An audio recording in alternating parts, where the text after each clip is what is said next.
welcome to another episode of Conversation with a Chef. I'm Jo Ritchie, and I love sharing with you the conversations I get to have with talented and passionate chefs. It's the backstory, if you will, to the food they're putting up. I begin today by acknowledging the Wurundjeri people of the Kulin Nation, traditional custodians of the land where this conversation takes place, land which was never ceded, land where communities came together to eat seasonally, locally, and without exhausting resources. I pay my respects to their elders past, present and emerging. Today I'm chatting to Dan Briggs from Chin Chin. Dan Briggs is the loveliest guy.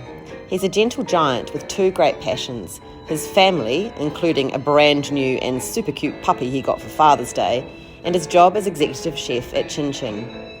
Dan has been part of the Chin Chin family for his whole career, which says a lot about the kind of environment the Lucas Group creates, and also about Dan's loyalty. I went into Chin Chin on Flinders Lane on a Wednesday afternoon and it was pumping. I think it's always pumping. We talked about the phenomenon of this sort of popularity, as well as advice for young people thinking about becoming a chef. And Dan gave me a behind-the-scenes tour of Chin Chin, which I, of course, absolutely loved. I don't know if you know this, but the kitchens at Chin Chin are tiny. They put out so much food every service, and it's a party in the restaurant and an absolutely perfectly choreographed and organised magic place out the back. I loved every minute of my chat to Dan, and I know you'll love listening to it.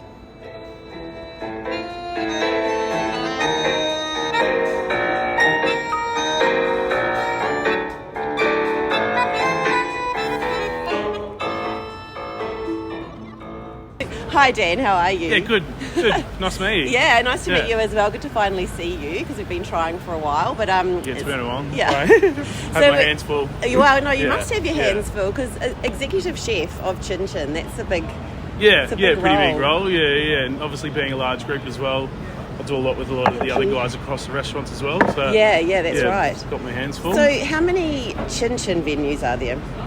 Just the two at the moment. Yeah. So we've got Sydney and Melbourne. Yeah. Well, that's quite big though to oversee Sydney. Yeah, I kind of Matt's up there and he's the exec chef there, and then we kind of collab together and discuss ideas. But since the brand's so strong in itself anyway, kind of 70%, 80% of the menus kind of become a signature dish anyway, kind of thing. Of course. We have that 20-30% play with and be creative, and then all the side menus and events menus to play with, kind of thing. Yeah. It's amazing though, isn't it? Like just the reputation Chin Chin has of queues down the street and... it's pretty cool, It does kind of pump your tyres up a little bit when you have a peek outside. Absolutely. And you're And when did it open? So it opened 11 years ago. Yeah. And it's still got that same... Yeah, still pumping along, So you can now actually book. So we kind of book out like 60-70% of the restaurant now.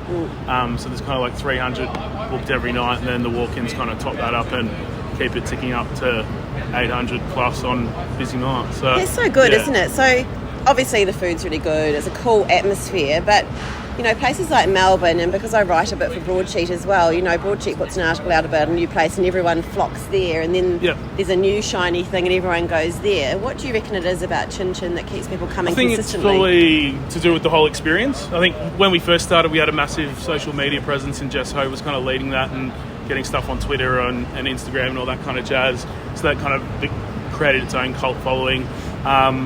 We kind of back ourselves in the food is quite good anyway. And then all the art installations, we have a good culture and good team, a lot of good training. We make sure it's kind of a fun, loud environment as well, kind of thing. So like, everyone kind of comes in for a good time. Sometimes a quick time, but in and out. But there's so much going on though. It's good to know that you can come to a place, and if you've got other things to do, like shows or whatever to be at, that you can have Chin Chin experience. And it does kind of flow like that as well. So kind of 5 o'clock every day, it really does fill in pretty quickly, and you find that those are the kind of people that are going to the footy or going to shows, and like those guys are kind of really keen to get out in the first place anyway. So it kind of helps anyway to keep the crowd pushing through, and you kind of know that you can come to the front door and you won't have to wait too long to grab a table anyway, and you won't miss your show, or you can get to the footy down at the G, and and it's so nice out here, on Flinders Lane, although there's a lot of work going on down there.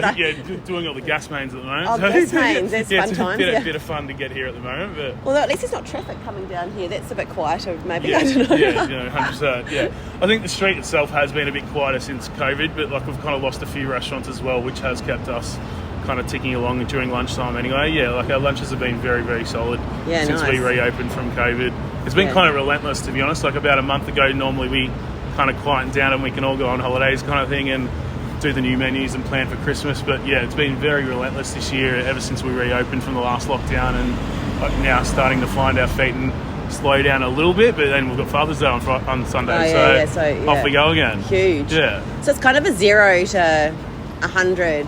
Yeah, pretty much. Quickly. Yeah. So our kitchen's run on high energy, high vibe, making sure everyone's having fun kind of thing. So yeah. That's cool. So are you still on the pans? Every now and then. So I do love cooking and end of the day anyway. So yeah, I try and get in there at least 2 days a week. We have an expediter role, which is generally your most kind of senior person who stands outside the kitchen and calls the tickets. But I prefer to have like my sous chefs out there so I can be in. So the time that I do have in the kitchen is well spent anyway, and spending it with the juniors and putting that time into them. So I think that's a big thing about hospitality right now. Like we are on our knees for staff, but we've always prided ourselves on having good training, good development. And Chin Chin in itself has become kind of our hub for, like, a lot of the chefs I've trained have gone off to Yakimono or Hawker Hall and all the other restaurants to take up senior roles. Yeah. So we really pride ourselves on that to like bring in. So I do feel I have to be in there anyway, give them my time, and you see the chefs really appreciate when the most senior chef is in there anyway. Oh, absolutely. Jumping on the pans and showing them how to do a jungle curry from start to finish kind of thing, and talking through your own experiences and guiding them through the way. No, definitely. And I thought it was interesting that, you know, you've been a chef for 16 years, but you've been with the Lucas Group the whole time. I'm so intrigued by that. Employee number one. Yeah. But I love that because, you know, and so you've worked your way all the way through, and it's interesting because it says so much about the group that it must be kind of like a family, and it still offers you so much opportunity. No, it's been excellent. I've got a lot of respect for Chris Lucas, the owner. Like, he's put a lot of time into me personally, and there's probably been times where I've been out of line when I was a bit younger, and he's kind of clipped me over the head and put training and stuff in place for me. And like, I've really bought into his vision. When he bought Pearl, he kind of sat me down and said, kind of, this is my plan, but if you're not going to buy into that plan, you're a really good chef and I'm happy to invest in where do you want to work. I'll do my best to get you in there and see what I can do and set you up for a 6-12 month kind of period. But like, I'd really like you to stay. And like, that kind of to me was like, whoa, like, this guy means business. Like that's really cool. Like, his plan's pretty cool. Like, if he can actually pull it off, like, I'd love to be a part of this. And like, along the way, so I started at Chin Chin once he opened that up, and then I've kind of gone across to all the other restaurants. And so whilst I am kind of based here full time, I do a lot of time with the other chefs anyway. And like, at the moment, I'm working with Grill Americano and helping Doug just with a few small things, and just helping guide him along the way, and how the Lucas Group runs, and like how we are so successful anyway, and doing things the Lucas Group way. That's fun.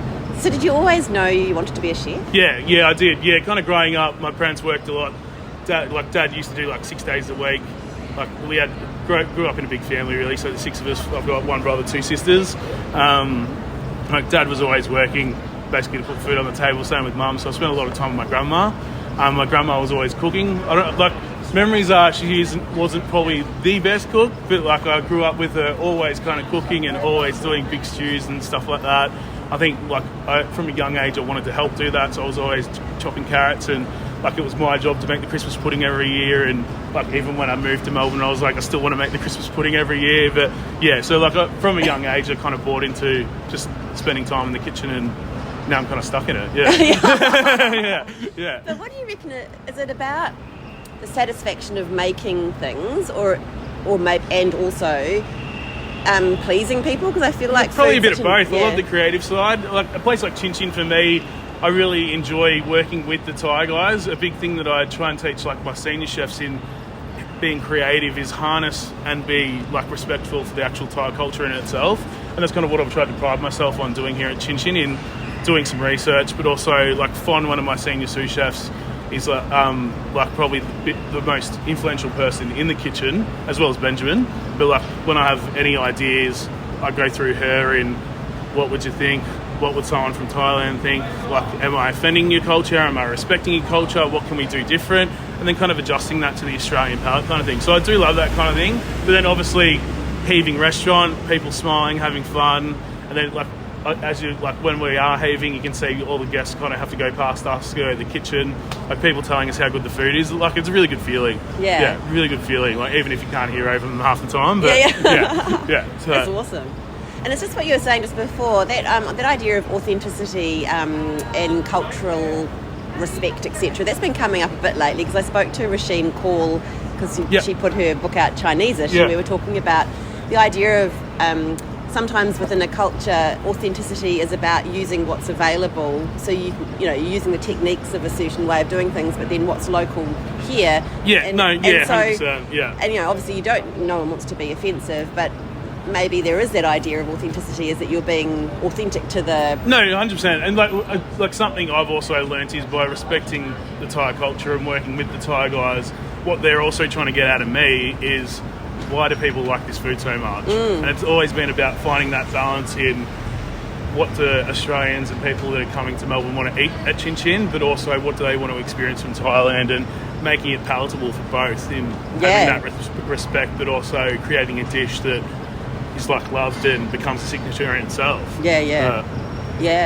And obviously you, over the 16 years, have travelled to Southeast Asia? A little bit, a little bit. I've had with how busy I am, I've had a few trips, and I've also cancelled a few trips, and also a young dad as well, so trying to spend that time, so trying to get back over next year for at least a month kind of thing, and we have spoke on a head office basis, and we're going to get over there a bit more often in the years coming, but I've been to Thailand a bit and really enjoyed it over there, and really enjoyed going on my own anyway, and I've met a couple of my old chefs over there and stuff, and they've just taken me to markets, and that's actually been the most kind of outgoing experience I've had in being so lost, but having one of my Thai chefs running me around the most random place in Thailand.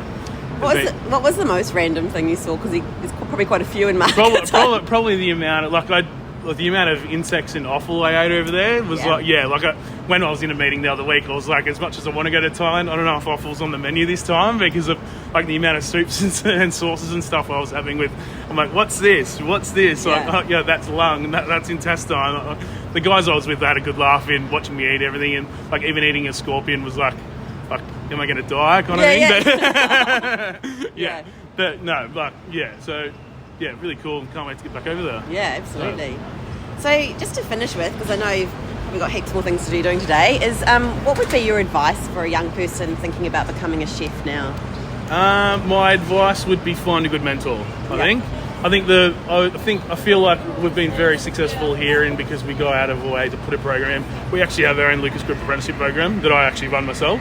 And so basically all the guys go to school, but then we have every 3 weeks we do our own mentoring and stuff. So for example, tomorrow actually we're going to the abattoir.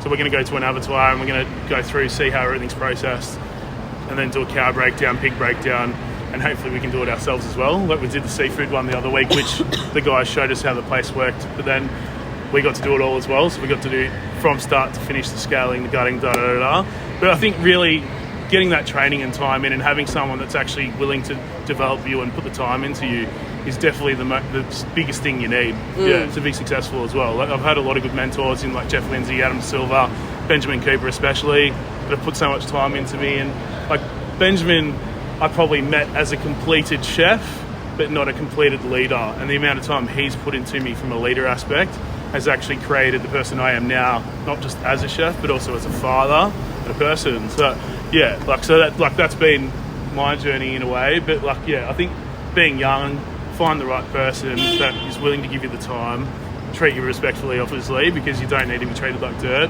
And then finding a work-life balance. I do think to be successful for me, and I know it's probably not politically correct, you need to put in the time.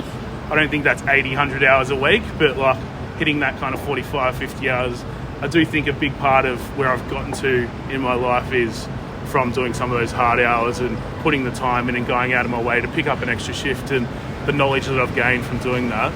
But so finding a good mentor and then applying yourself, and the world's your oyster. Amazing. Yeah. Thank you. Thanks, Dan. Yeah, no worries.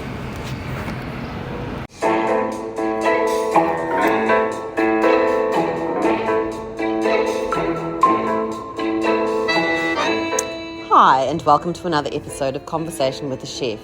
I'm Jo Ritty, and I love sharing with you the conversations I get to have with talented and passionate chefs. It's the backstory, if you will, to the food they're putting up. I begin today by acknowledging the Wurundjeri people of the Kulin Nation, traditional custodians of the land where this conversation takes place, land which was never ceded, land where communities came together to eat seasonally, locally, and without exhausting resources. I pay my respects to their elders past, present, and emerging. Today I'm chatting to Dan Briggs from Chin Chin. Dan Briggs is the loveliest guy. He's a gentle giant with two great passions: his family, including a brand new and super cute puppy he got for Father's Day, and his job as executive chef at Chin Chin. Dan has been part of the Chin Chin family for his whole career, which says a lot about the kind of environment the Lucas Group creates, and also about Dan's loyalty. I went into Chin Chin on Flinders Lane on a Wednesday afternoon and it was pumping. I think it's always pumping. We talked about the phenomenon of this sort of popularity, as well as advice for young people thinking about becoming a chef. And Dan gave me a behind-the-scenes tour of Chin Chin, which I, of course, absolutely loved. I don't know if you know this, but the kitchens at Chin Chin are tiny. They put out so much food every service, and it's a party in the restaurant, and an absolutely perfectly choreographed and organised magic place out the back. I loved every minute of my chat to Dan, and I know you'll love listening to it.